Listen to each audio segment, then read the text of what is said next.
After their son Jason miraculously survived a liver transplant thanks to a nurse's extraordinary sacrifice, Malcolm was determined to bring the racist bullies responsible for nearly killing him to justice.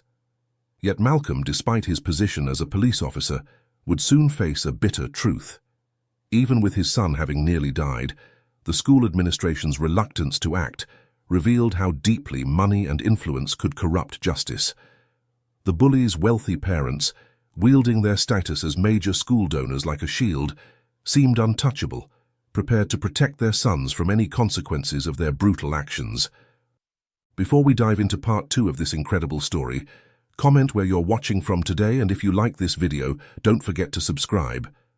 The soft glow of dawn filtered through the hospital room windows as Malcolm stirred from his uncomfortable position on the small couch. Beside him, his wife Martha slept curled up, her face etched with worry even in slumber. Malcolm's eyes immediately went to the hospital bed where their son Jason lay motionless, surrounded by softly beeping medical equipment. As Malcolm stretched and stood up, memories of the previous day's events came flooding back. Jason's accident at school, the frantic rush to the hospital, the emergency surgery, and the miraculous liver donation from Nurse Nancy. It all felt like a surreal nightmare, yet the steady beeping of the heart monitor confirmed the harsh reality. Malcolm approached Jason's bedside, studying his son's pale face. The boy looked so small and fragile amidst the tangle of tubes and wires. Malcolm gently brushed a stray curl from Jason's forehead, his touch feather-light to avoid disturbing him. "I'm here, son," he whispered. "Dad's right here." A soft knock at the door drew Malcolm's attention. A nurse, but not Nancy, who had donated her liver to Jason, entered quietly with a clipboard in hand. She smiled sympathetically at Malcolm as she approached Jason's bed. "Good morning," she said softly. "I'm just here to do the morning vitals check. How did he do through the night?" Malcolm cleared his throat, his voice rough from disuse. "He slept through, as far as I could tell. No change that I noticed." The nurse nodded as she efficiently checked Jason's vital signs, recording the numbers on her chart. Malcolm watched her every move intently, searching for any sign of concern on her face. "Is he all right?" Malcolm asked, unable to keep the worry from his voice. "He woke up briefly yesterday after the surgery, but he's been sleeping ever since. Shouldn't he be awake more by now?" The nurse finished her notations before turning to Malcolm with a reassuring smile. "His vitals are stable, which is a very good sign. It's actually quite normal for patients to sleep a lot in the first day or two after major surgery, especially children. The body needs rest to begin the healing process. I wouldn't be concerned about the amount of sleep at this point." Malcolm nodded, trying to take comfort in her words. His police training kicked in as he asked for more specifics. "What about his blood pressure and oxygen levels? Any signs of infection or rejection of the new liver tissue?" The nurse seemed impressed by his detailed questions. "His blood pressure and oxygen saturation are both within normal ranges. We're monitoring closely for any signs of infection or rejection, but so far there are no red flags. The next 24-48 hours will be critical, but he's doing as well as we could hope for at this stage." As the nurse spoke, Martha began to stir on the couch. She sat up quickly, her eyes immediately going to Jason's bed. "Is everything okay?" she asked, her voice tinged with panic. Malcolm moved to her side, placing a comforting hand on her shoulder. "It's all right, honey. The nurse was just doing the morning checkup. Jason's stable." Martha visibly relaxed at his words, though worry still creased her brow. She stood and approached the bed, taking Jason's small hand in hers. The nurse finished her tasks and turned to leave. "The doctor will be by later this morning for a more thorough examination. In the meantime, please don't hesitate to use the call button if you need anything or notice any changes." As she reached the door, Martha called out, "Wait, do you have any news about Nurse Nancy, the one who donated part of her liver?" The nurse's face lit up with a warm smile. "Oh yes, Nurse Mulligan is recovering well. She's a bit sore, of course, but her vitals are good, and she's in good spirits. The staff is actually planning a little celebration for her later today. You're welcome to attend if you'd like to thank her in person." Malcolm and Martha exchanged a look of relief and gratitude. "We'd love to," Malcolm said. "Please let us know the details when you have them." After the nurse left, Malcolm and Martha stood side by side at Jason's bedside, each lost in their own thoughts. The weight of the past 24 hours hung heavy in the air between them. Finally, Martha broke the silence. "I can't believe how close we came to losing him," she whispered, her voice choked with emotion. "If it wasn't for Nancy—" Malcolm wrapped an arm around her shoulders, pulling her close. "I know, we owe her everything. Jason's going to be okay now, thanks to her." Martha nodded against his chest, tears welling in her eyes. "I just want him to wake up. I need to see those beautiful brown eyes, to hear his voice." "He will," Malcolm assured her, though doubt gnawed at the edges of his certainty. "The nurse said it's normal for him to sleep a lot right now. His body's been through so much." They stood in silence for a few more minutes, the only sounds the steady beeping of the monitors and the soft whoosh of the ventilator helping Jason breathe. Malcolm's mind raced with all that still needed to be done, following up on the investigation at the school, dealing with medical bills, preparing for Jason's recovery once he was released. But for now, all of that could wait. His place was here by his son's side. "Why don't you try to get some more rest?" Malcolm suggested gently to Martha. "I'll keep watch and I'll wake you if there's any change." Martha hesitated, clearly reluctant to leave Jason's side even for a moment. But exhaustion was etched in the lines of her face, and she finally nodded. "All right, but promise you'll wake me the second anything changes." "I promise," Malcolm said, kissing her forehead softly. As Martha settled back onto the couch, Malcolm pulled a chair close to Jason's bedside. He took his son's hand, careful not to disturb the IV line. "I'm right here, Jason," he murmured. "Dad's not going anywhere. You just rest and get better, okay? We'll be right here when you wake up." The morning sun climbed higher in the sky, casting a warm glow across the room. Malcolm settled in for his vigil, his eyes never leaving Jason's face as he silently willed his son to open his eyes. The wall clock in Jason's hospital room ticked steadily, marking the passage of time as Malcolm kept his silent vigil at his son's bedside.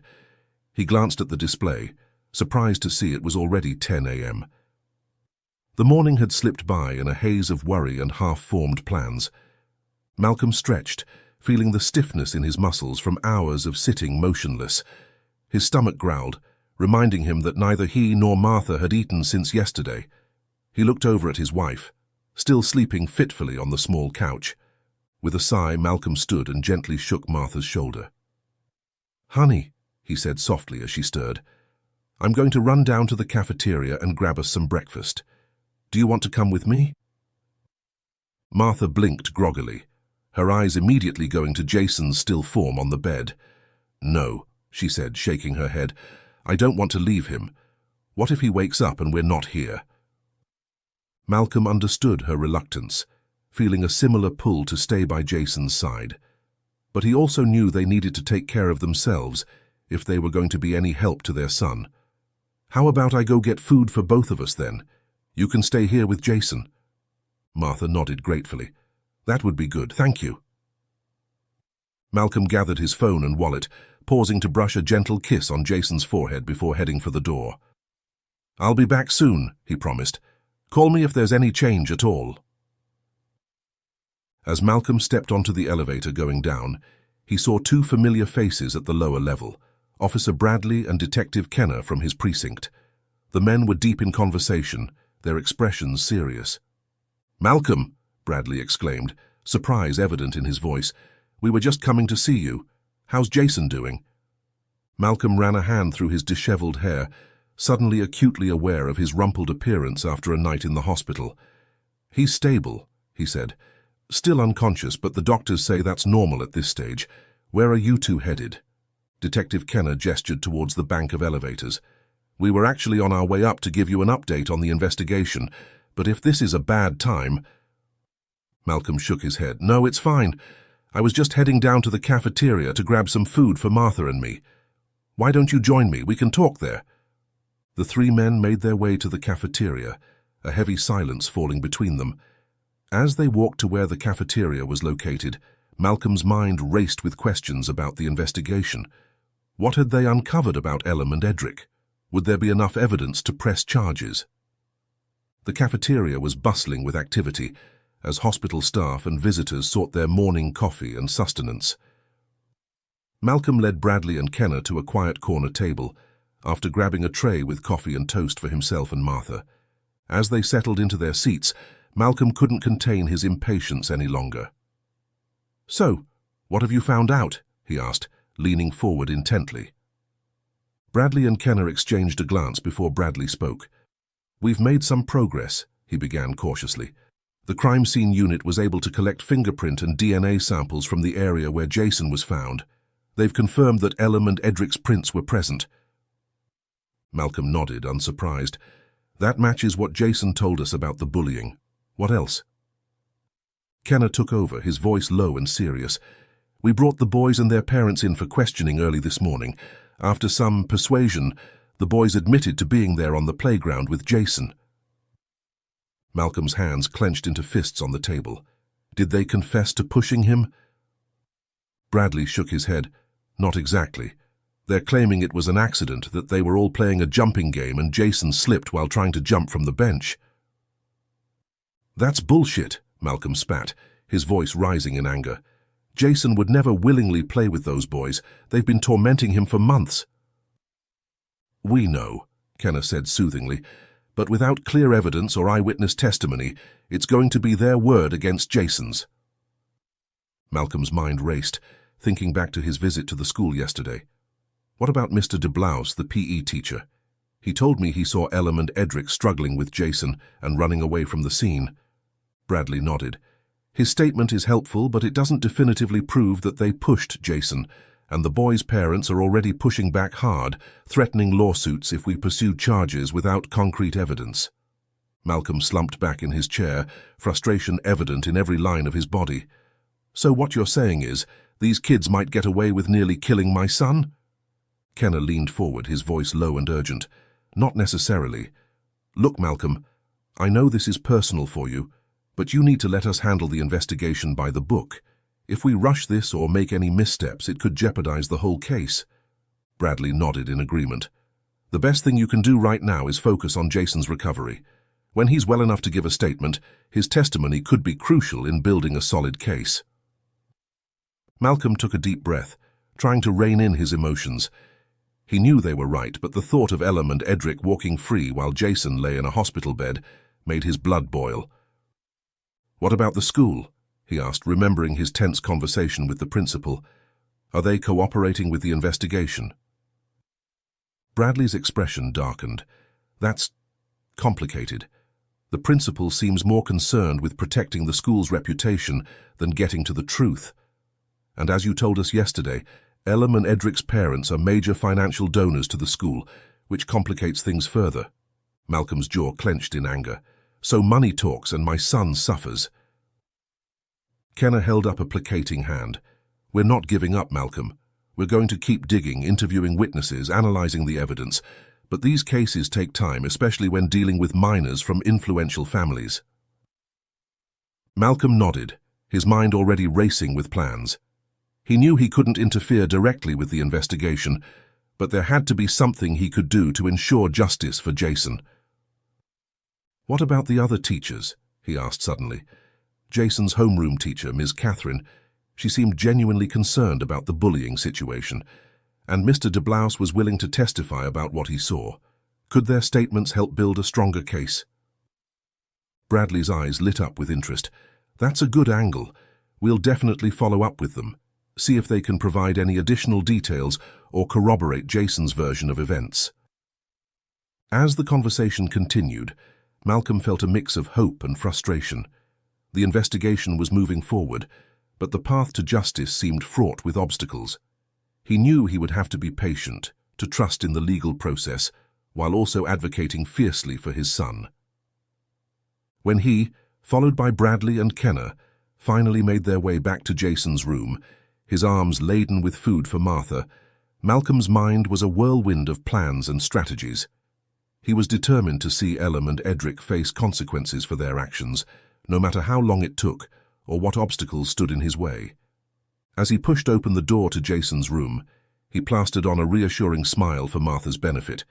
But inside, a fire burned, a father's determination to protect his child and see justice served, no matter the cost. Malcolm led Bradley and Kenna entered Jason's hospital room.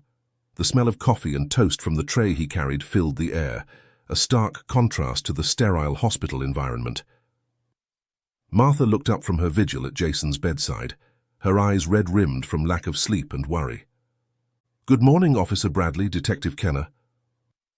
She straightened her clothes and stood. They exchanged handshakes. The officers approached quietly, their faces etched with a mixture of professional concern and personal empathy as they studied the sleeping boy's condition. "Any change?" Malcolm asked softly as he set the tray down on the small side table. Martha shook her head, her gaze returning to Jason's still form. "Not yet. The nurse came by again to check his vitals, but she said everything's still stable." Malcolm nodded, pulling up a chair next to Martha. He filled her in on his conversation with Bradley and Kenna, careful to keep his voice low, even though Jason showed no signs of waking.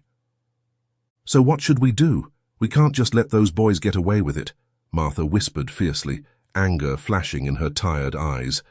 Bradley turned to Malcolm, his voice low and determined as he watched Jason.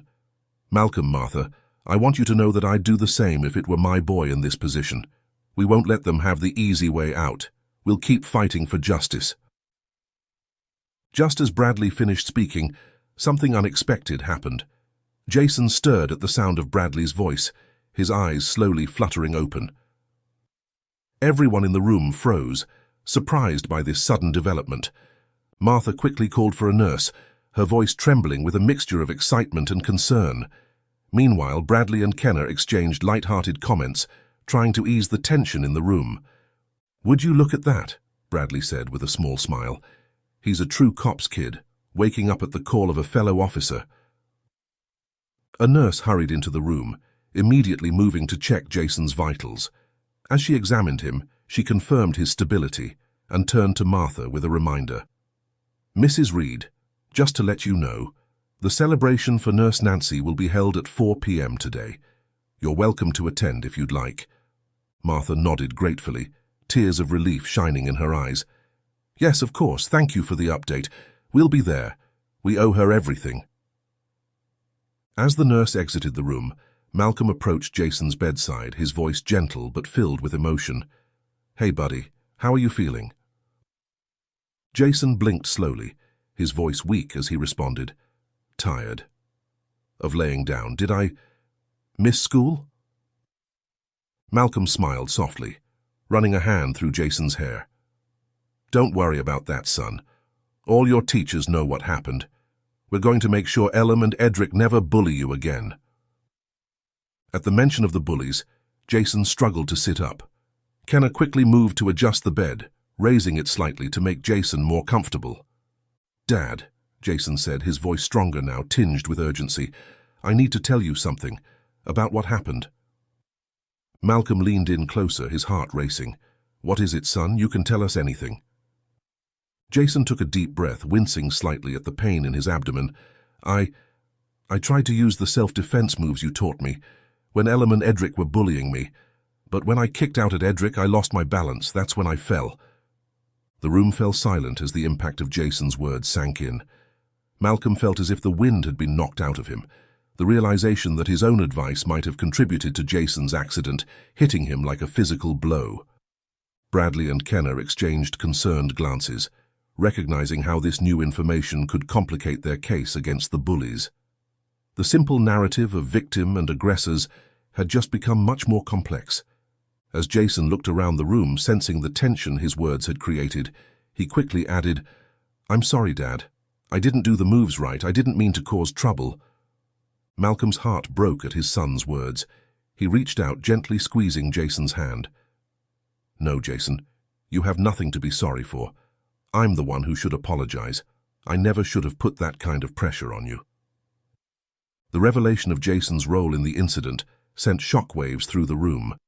Malcolm felt as if the ground had shifted beneath his feet, his mind reeling with the implications of this new information.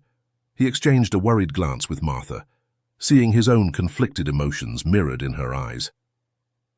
"Jason," Malcolm began carefully, kneeling beside the bed to meet his son's gaze, Are you sure about what happened?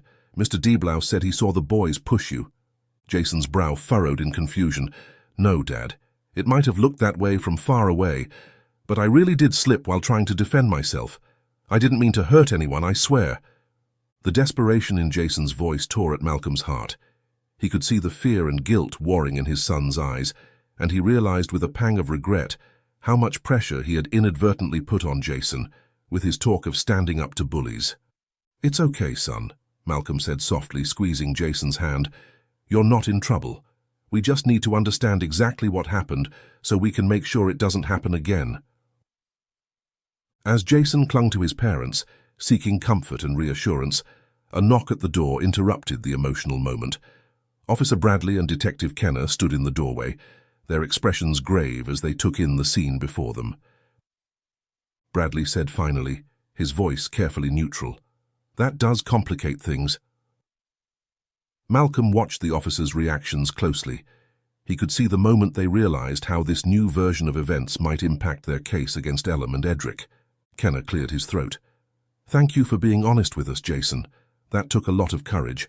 We're going to need to adjust our investigation based on this new information, but don't worry. We're still going to make sure those boys face consequences for their actions." Bradley nodded in agreement. "That's right. Bullying is never okay, no matter what. We'll need to get statements from Elam and Edric again, and probably talk to more witnesses. But we're not giving up on this case." As the officers prepared to leave, promising to keep the family updated on any developments, Malcolm felt a mix of relief and apprehension.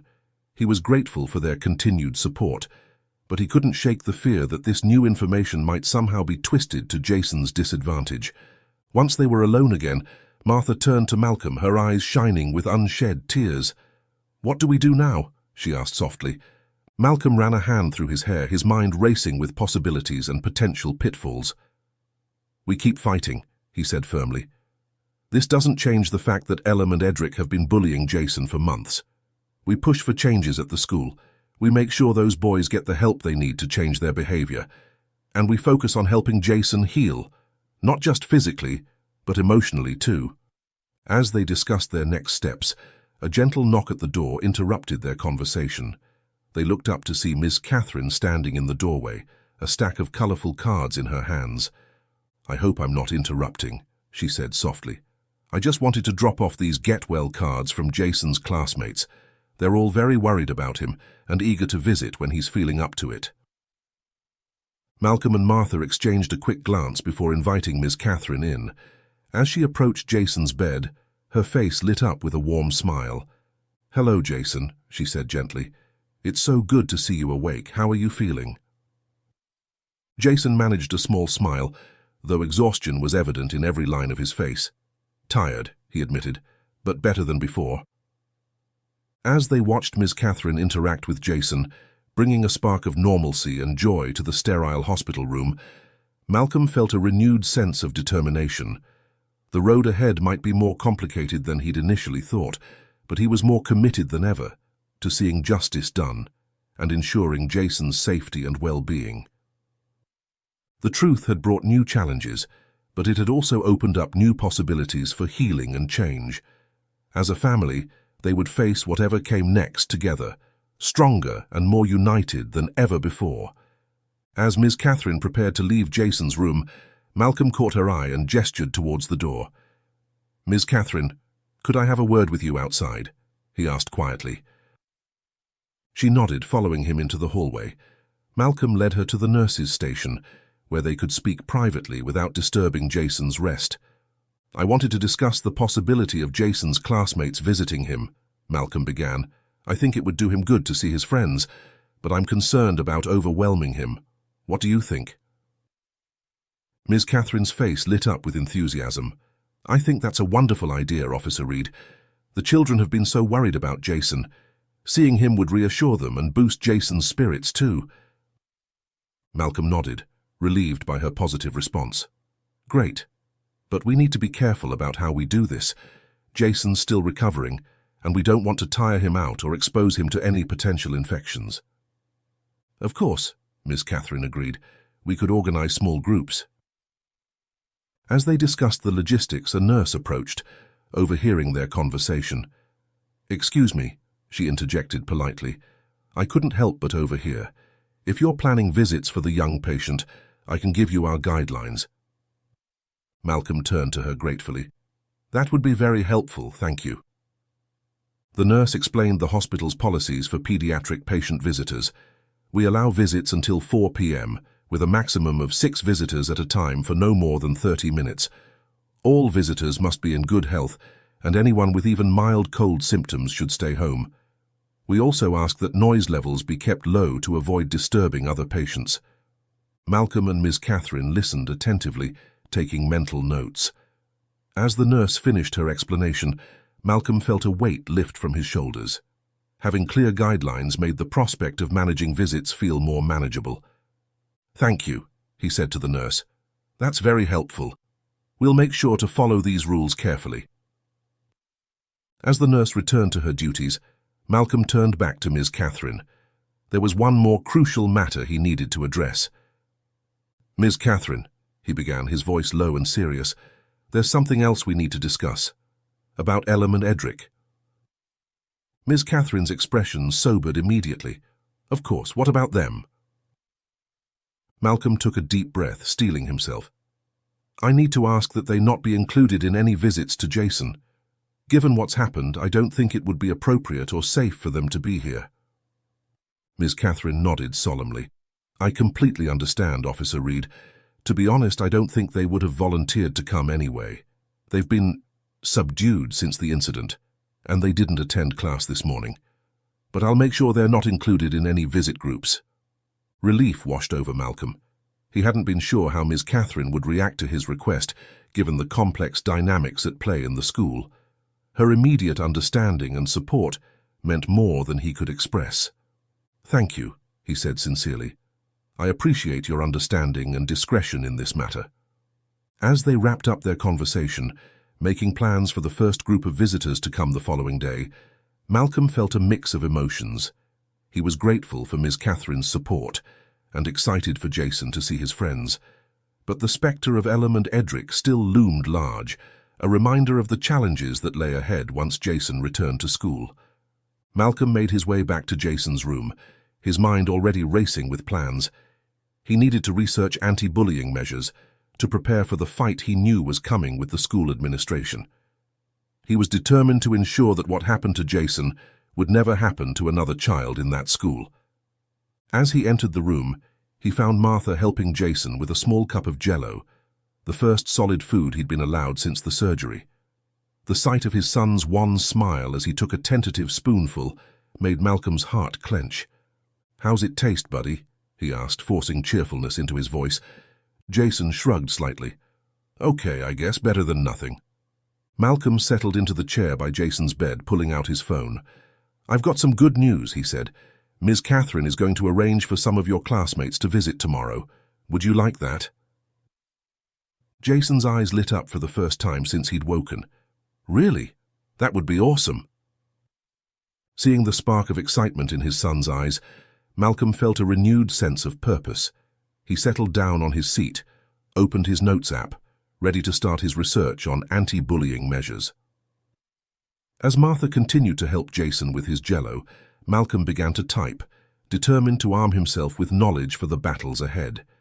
He started with researching comprehensive anti-bullying policies, jotting down key points of zero-tolerance policy for all forms of bullying, with a list of clear and strict consequences for bullying behaviors, anonymous reporting system for students to safely report incidents, and increased supervision and surveillance cameras in bullying hotspots like playgrounds, hallways, and abandoned section of the school. As he delved deeper into his research, Malcolm's resolve strengthened. He would fight for these changes, not just for Jason, but for every child in that school. The road ahead would be challenging, but he was ready to face it head-on. With each note he took, each idea he jotted down, Malcolm felt more empowered. He was no longer just a worried father. He was becoming an advocate, a force for change, and he wouldn't rest until he saw that change implemented, ensuring a safer environment for Jason and all his classmates. The morning passed quickly as Malcolm immersed himself in his research. pausing only to help Martha with Jason's care and to update the nursing staff on Jason's condition. As noon approached, there was a palpable shift in the energy outside of the room. The corridor outside suddenly filled with the excited whispers and shuffling footsteps of children. Ms. Catherine appeared in the doorway, leading a small group of 6 classmates. Malcolm looked up from his notes, closing them quickly as he rose to greet the visitors. Martha welcomed them in with a warm smile, while Jason's face lit up at the sight of his friends.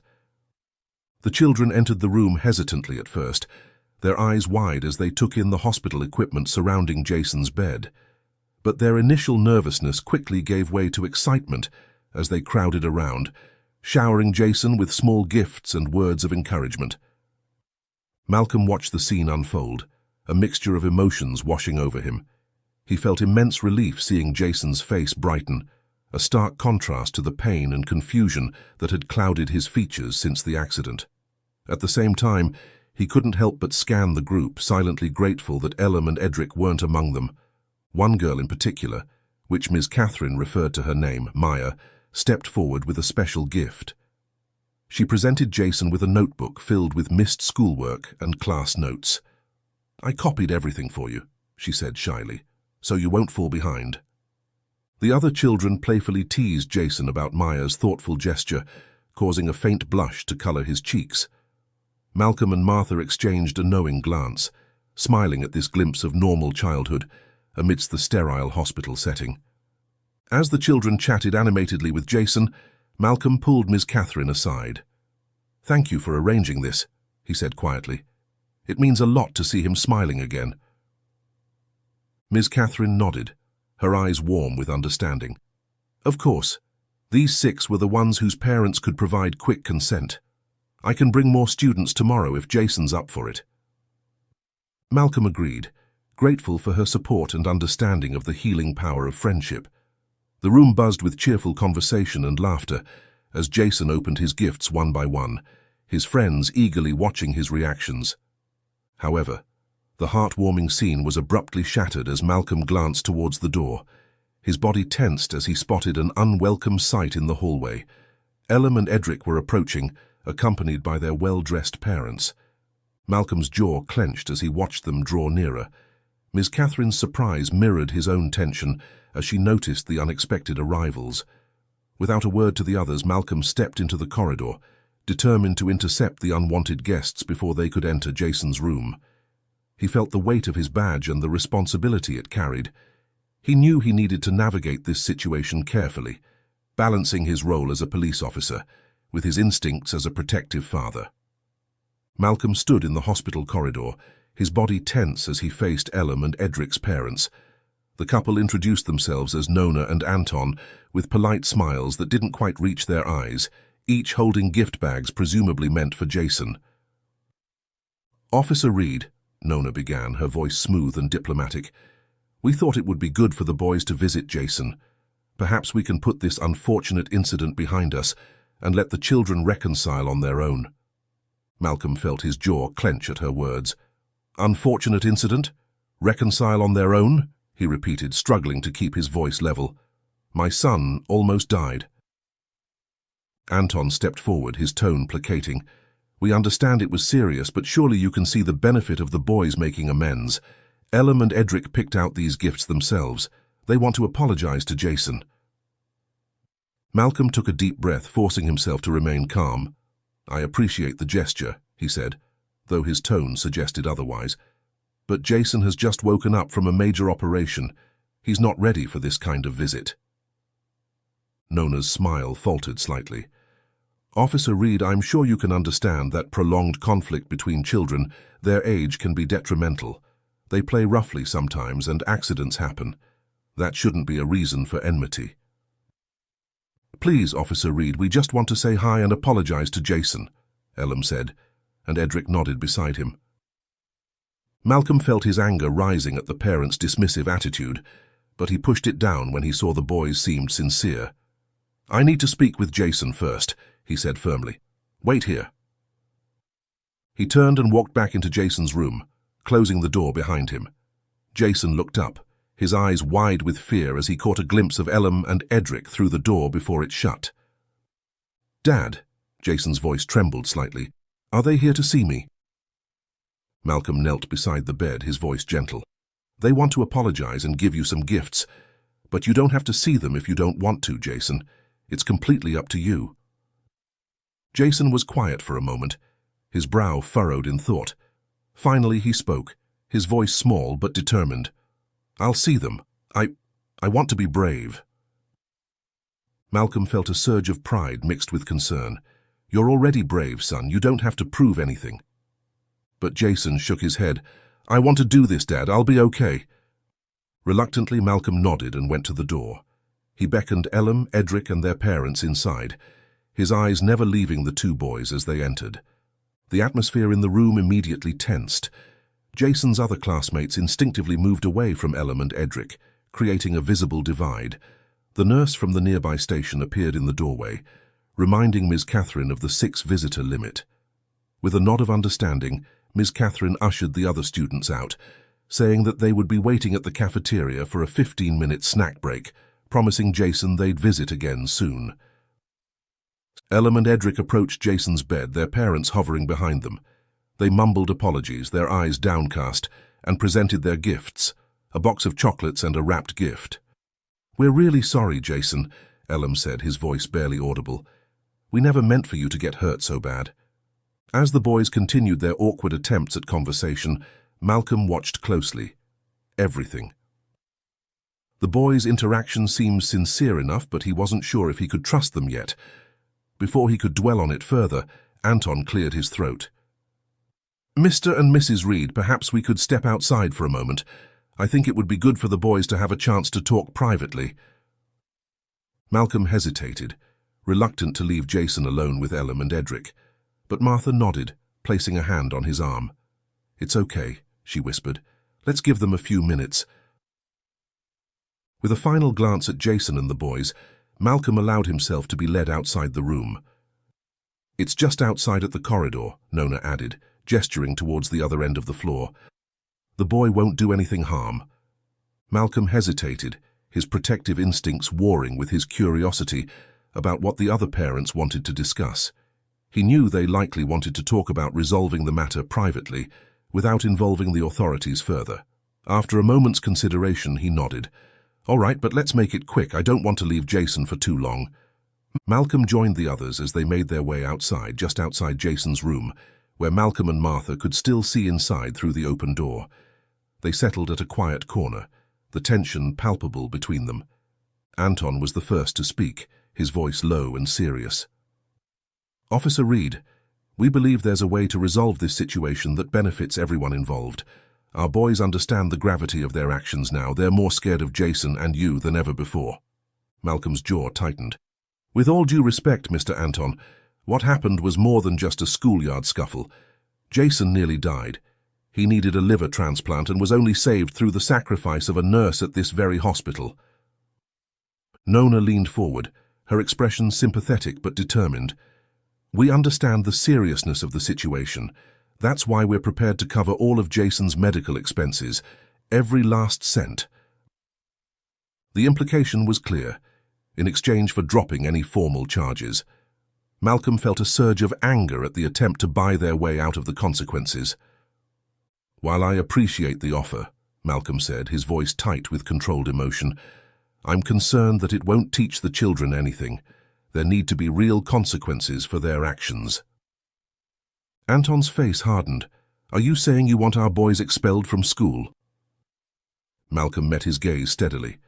"If that's what it takes to ensure the safety of Jason and other students, then yes, the school should have a zero-tolerance policy on bullying." Nona's polite facade cracked slightly. "That won't happen. We love this school and we are significant donors." The conversation grew increasingly heated. Anton revealed that the principal had downplayed the incident, claiming Jason had simply slipped. Malcolm countered by detailing the long-standing pattern of bullying that the school had failed to address. As tensions rose, Nona and Anton withdrew their offer to cover Jason's medical expenses. They made it clear that there was no chance of Ellum and Edric being expelled, suggesting instead that Jason should be the one to change schools. Malcolm felt his anger rising. "I will continue to press for legal action," he said firmly. "This needs to be brought to serious attention, not just for Jason's sake, but for all the students at the school." As Malcolm firmly stated his intention to press charges, the mood suddenly shifted. Anton's face contorted with anger, his polite facade crumbling away. "You know what?" Anton spat, his voice dripping with venom. "Yes, our sons did this and we're proud of them. People like you and your son, of your kind, don't deserve better." The shocking statement hung in the air, the blatant racism stunning Malcolm and Martha into momentary silence. Inside the room, Elam and Edric, who had been listening to the heated argument, seemed emboldened by their father's words. Edric turned to Jason, a cruel smirk on his face. "Hey, Jason, we heard from the police that you have an implant liver. How does it feel to have a fake organ?" Jason, visibly shaken, tried to defend himself. "It's not fake. A kind nurse donated part of her liver to save me." Elam jumped in, his voice mocking. "Oh, a nurse. Was it a woman or a man?" "A woman," Jason replied quietly. Edric laughed harshly. "So you have a woman's liver. You're not even a real man anymore." The verbal assault continued, with the boys growing bolder by the second. Suddenly, Elam reached out towards Jason's IV line, a mischievous glint in his eye. "Don't touch that," Martha cried out, rushing into the room. The commotion alerted all the parents. Malcolm sprinted in, reaching Jason's bedside, just as Elam's hand closed around the IV tube. With lightning-fast reflexes, Malcolm grabbed Elam's wrist, preventing him from tampering with the life-saving equipment. "What do you think you're doing?" Malcolm demanded, his voice low and dangerous. Martha was already calling for a nurse, her voice urgent and frightened. Within moments, a nurse and security guard rushed into the room, taking in the tense scene. In their anger and bravado, Elam and Edric began boasting about their actions, seemingly oblivious to the consequences. "Yeah, we were going to mess with his IV," Edric sneered. "What are you going to do about it?" The security guard stepped forward, his expression grim. "You boys do realize this entire room is under video surveillance, right? It's standard procedure for patients involved in ongoing investigations." The color drained from Elam and Edric's faces as the implications of their actions and words sank in. Anton and Nona stood frozen, the realization that their children's behavior had been caught on camera slowly dawning on them. Malcolm turned to the security guard, his voice steady despite the anger simmering beneath the surface. "I want a copy of that footage immediately, and I want these boys and their parents removed from this room and secured in the security area. This has to be addressed immediately. I will call the detective." As the security guard nodded and moved to escort Elam, Edric and their parents out, Malcolm turned to face Anton and Nona. "Your boys have gone too far. This wasn't just bullying. It was a deliberate attempt to harm Jason while he's already injured and vulnerable. Your money won't protect them this time. We have proof of their actions and your words. This ends now." The room fell silent as the gravity of the situation settled over everyone. Malcolm knew that this footage would be the key to ensuring justice for Jason and implementing real change at the school. The road ahead would still be challenging, but with concrete evidence in hand, he felt a renewed sense of determination. As he watched the bullies and their parents being led away, Malcolm turned back to Jason, placing a comforting hand on his son's shoulder. "It's over now, son. They can't hurt you anymore. We're going to make sure of that." As he made the call to Bradley and Kenna, Malcolm's mind raced with plans. He knew this incident would be a turning point, not just for Jason's case, but for the entire school's approach to bullying. He was more determined than ever to see real change implemented, no matter what it took. Malcolm wasted no time in taking action. He approached the security room of the hospital where the boys and their parents were escorted. Once he got it, he asked the hospital security to contact the school principal on behalf of the hospital, knowing that an official call from the medical facility would prompt an immediate response. As they waited for the principal to arrive, Malcolm turned to Nona and Anton, his voice firm and unyielding. "Your boys need to face serious consequences for their actions," he stated. This isn't just about bullying anymore. They deliberately put Jason at risk in a hospital setting. Nona attempted to defend her sons, claiming that Jason was overreacting. Malcolm cut her off sharply. "Your sons knowingly endangered a recovering patient. I won't let this go." The police arrived first. Bradley and Kenna rushed to the scene. Malcolm quickly filled them in on the details of what had transpired. "We need that security footage," Bradley said grimly. "This is exactly the evidence we've been waiting for." Kenna nodded in agreement. "I'll handle securing the footage. Bradley, you start taking statements from the witnesses." When the principal, Mr. Harvey, arrived, he found himself facing not just angry parents, but hospital staff and security who corroborated the story. Anton and Nona were being questioned at the far side of the room by the detective. Malcolm walked to the principal, didn't mince words as he laid out the situation. "If no action is taken, I'll go public with this evidence," Malcolm threatened, his voice low and intense. "I'll press charges not just against the boys, but against the school for negligence." The principal paled, realizing the severity of the situation. "Officer Reed, surely we can handle this internally. The school's reputation—" Malcolm cut him off. "Your reputation? That's what you're worried about?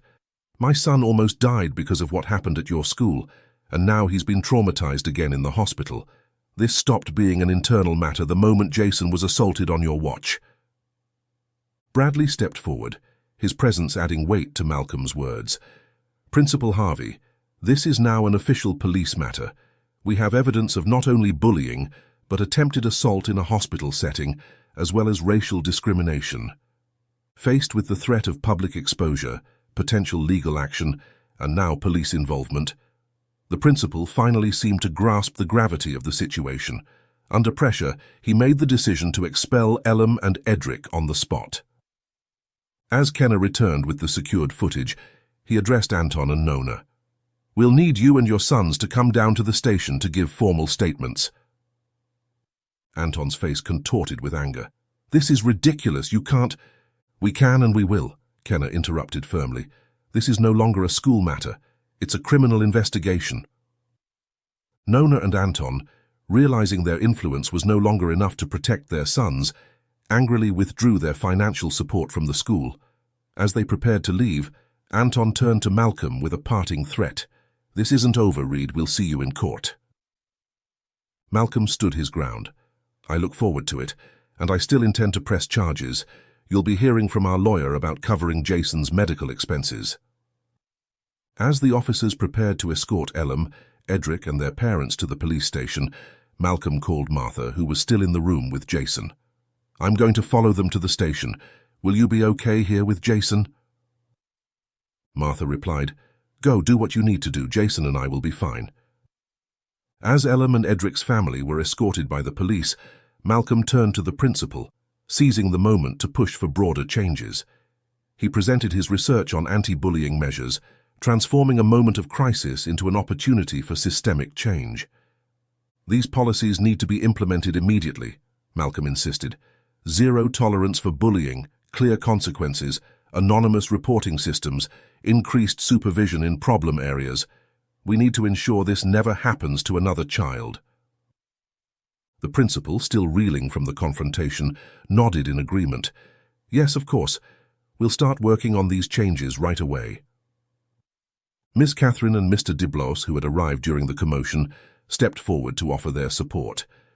"We're willing to testify about what we've witnessed," Miss Catherine said firmly. "It's time someone stood up to this behavior." As the meeting concluded, Malcolm felt a mix of exhaustion and determination. It had been a long, emotionally draining day, but he knew this was just the beginning. There would be more battles ahead, legal proceedings, implementing new school policies, helping Jason recover both physically and emotionally. Malcolm stepped out of the security room and into the hallway, his mind still spinning from the day's events as he worked to steady himself. Miss Catherine and the group of students walked to him and saw Principal Harvey exited the room. They excused themselves to escort the other students back to school, but Maya, the courageous girl, stayed behind. "Officer Reed," she said hesitantly, Could we see Jason before we go, just to make sure he's okay?" Malcolm's expression softened as he looked at the young girl who had shown such courage. Of course, Maya. I'm sure Jason would appreciate that. Let me check with him first. He led the group of friends to Jason's room, where they found him talking quietly with Martha. The fear and distress from earlier had faded from Jason's face, replaced by a look of weary relief. Jason, Malcolm said gently, your friends are here to see you before they head back to school. Is that okay? Jason's face brightened at the sight of his classmate. Yeah, that's fine. Maya approached the bed, her eyes wide with concern. Are you okay, Jason? We were so worried. Jason managed a small smile. I'm okay now, thanks for getting help, Maya. The children talked for a few moments, their conversation a reminder of the normalcy that had been disrupted by recent events. As Maya prepared to leave, Malcolm walked her back to where Ms. Catherine was waiting. Thank you, Maya, he said sincerely. What you did representing everyone was very brave. You're all good friends to Jason. Maya looked up at him, her eyes serious. I just wish I'd said something sooner about the bullying at school. Maybe then Jason wouldn't have gotten hurt in the first place. Malcolm knelt down to her level, his voice gentle but firm. You did the right thing today, Maya. That's what matters. With the school taking a disciplinary action, the school will be a safe place again for all of you. As Maya and the students left with Ms. Catherine, Malcolm returned to Jason's room. He found Martha sitting on the edge of Jason's bed, her hand resting protectively on their son's arm. How are you feeling, buddy? Malcolm asked, settling into the chair beside the bed. Jason shrugged slightly. Better, I guess. Malcolm nodded, understanding. I bet, it's been a long day. He exchanged a look with Martha before continuing. Jason, I want you to know that Elam and Edric won't be coming back to your school. The principal expelled them today. Jason's eyes widened in surprise. Really? But their parents are such big donors to the school. That doesn't matter, Malcolm said firmly. What they did was wrong, and they're facing the consequences for it. We're also going to make sure the school puts new rules in place to stop bullying. As they discussed the events of the day, a knock at the door interrupted them. The nurse from earlier entered, her face apologetic. I'm so sorry about what happened earlier, she said. Malcolm nodded, understanding the complexities of hospital operations. It's all right, thank you for calling the security as soon as possible. The nurse smiled gratefully before turning to Jason. How are you feeling now? Any pain or discomfort? As Jason answered the nurse's questions, Malcolm found himself reflecting on the day's events. The incident had been terrifying, but it had also brought about some positive changes. The school was finally taking action against bullying, and Jason had seen firsthand that he had friends who would stand up for him. Moreover, Malcolm realized that his own approach to parenting needed to change. He had always emphasized being tough and standing up for oneself, but today had shown him the power of community support. It wasn't just about Jason being strong on his own. It was about creating a network of people who would look out for him and each other. As the nurse finished her examination and left the room, Malcolm moved to sit on the edge of Jason's bed. I'm proud of you, son, he said softly. You've been so brave through all of this, and I want you to know that it's okay to ask for help when you need it. That's not weakness, it's smart. Jason nodded, his eyes heavy with fatigue but filled with a new understanding. Thanks, Dad, he murmured. As the afternoon wore on, the nurse returned to Jason's room with news about Nurse Nancy's celebration. We're ready to take Jason down in a wheelchair if he's feeling up to it, she explained. The event will be starting soon in the hospital's small auditorium. Malcolm and Martha exchanged glances, silently communicating their thoughts. After a moment, Martha spoke up. Jason, honey, do you feel well enough to go? We'd really like you to meet Nurse Nancy properly. Jason nodded slowly, a mix of curiosity and nervousness on his face. Yeah, I think so. She's the one who gave me part of her liver, right? That's right, Malcolm confirmed, his voice thick with emotion. She saved your life, son. With gentle care, the nurse and Malcolm helped Jason into a wheelchair, making sure he was comfortable and that all his IV lines and monitors were secure. As they made their way down to the auditorium, Jason's eyes widened at the bustle of hospital activity around him. It was his first time out of his room since the surgery. The small auditorium was decorated with balloons and a banner reading, "Thank you, Nurse Nancy." A crowd of hospital staff had gathered, along with a few other patients and their families. At the center of it all was Nancy, looking pale but smiling as she sat in a wheelchair of her own. As they approached, Nancy's eyes lit up at the sight of Jason. "There's my brave boy," she said warmly. "It's so good to see you up and about, Jason." Jason looked up at her with a mix of awe and shyness. "Thank you," he said softly, for saving me." Nancy reached out to gently squeeze Jason's hand. "You're very welcome, sweetheart. How are you feeling?" As Jason and Nancy talked, Malcolm and Martha watched with tears in their eyes. The woman who had so selflessly given part of herself to save their son was no longer just a name or a concept. She was real, kind, and sitting right in front of them. "Nurse Mulligan," Malcolm began, his voice choked with emotion, "we can never thank you enough for what you've done." Nancy smiled, shaking her head slightly. "There's no need for thanks. This is why I became a nurse, to help people, to save lives when I can."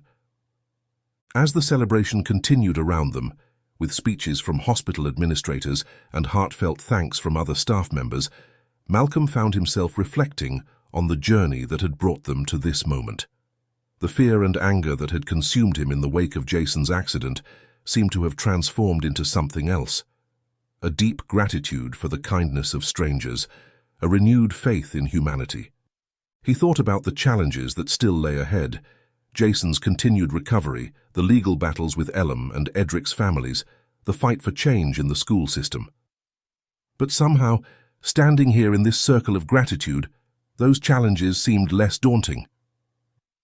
As the event wound down, Jason turned to his parents, his eyes bright with a new understanding. "I remember now," he said softly. "When I was really hurt before the surgery, I saw Nurse Nancy. She told me to hold on, that help was coming." Nancy nodded, her eyes misting over. "That's right, Jason. I promised you then that we'd take care of you, and that promise still stands. You're strong, and you're going to get through this." The late afternoon sun streamed through the windows of the auditorium, bathing the scene in a warm golden light.